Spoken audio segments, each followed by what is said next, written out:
KVUE News Daybreak at 4:30 begins with breaking news. Pope Francis, the world's first Latin American pontiff, has died. Good morning and thank you for joining us for Daybreak at 4:30. I'm Hannah Rucker. Bells rang in church towers across Rome after the Vatican announced his death. Right now, we are taking a live look at St. Peter's Square. It appears the square is still set up from Easter Mass, and ABC's Rena Roy shows us Pope Francis's legacy and his impact on the Catholic Church. He was known as the People's Pope. Humble, yet treated like a rock star, Pope Francis is credited with revitalizing the Catholic Church. He entered the papacy in the wake of a shocking historic announcement. In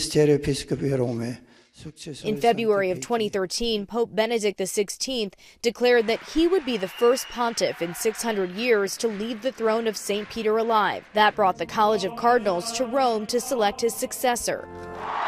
After the white smoke poured from the chimney of the Sistine Chapel, Habemus Papa. The new pontiff, previously known as Argentina's Cardinal Jorge Bergoglio, stepped onto the balcony. Buonasera. The former janitor and nightclub bouncer became the first Jesuit pope, the first from the New World, and the first pope ever to take the name Francis, in honor of St. Francis of Assisi, who was devoted to the poor. Pope Francis carried that dedication to the less fortunate, washing the feet of prisoners and displaying unprecedented familiarity for a pope, often opting to ride in an open-air car instead of the bulletproof Pope-mobile so he could be closer to the people, regularly stepping out to shake hands and share a tender embrace. His wardrobe less pomp than his predecessors, and his opinions set him apart as well. He eased the hard stance the church previously held on gays in the church, saying a gay person who follows God, who am I to judge him? Tolerancia zero. And he declared zero tolerance for child sex abuse, a problem that's plagued the church for decades. Pope Francis made history declaring Popes John XXIII and John Paul II saints. The canonization ceremony also attended by Pope Emeritus Benedict.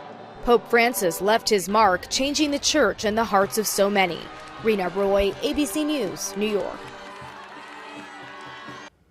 And Vice President J.D. Vance actually visited Pope Francis yesterday on Easter Sunday. Pope Francis met with Vance in one of the reception rooms of the Vatican hotel where the Pope lives. He offered Vance 3 big chocolate Easter eggs, one for each of his kids. Before Pope Francis was hospitalized in February, he criticized the Trump administration for its policy to deport people.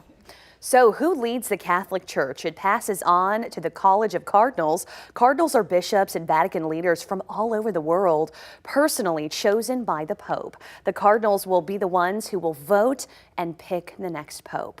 So there are 252 Cardinals, but only those under the age of 80 can vote in the conclave.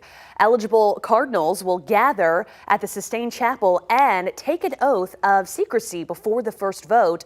All the votes are done by secret ballot. There can be up to 4 rounds of balloting a day. A 2/3 majority is needed to elect a pope. After each vote, the paper ballots are burned. If black smoke is seen, there is no decision. If there is white smoke, a new pope has been elected. So there's no timeline yet on when this will begin. In the past, the conclave begins about 2 to 3 weeks after a pope's vacancy.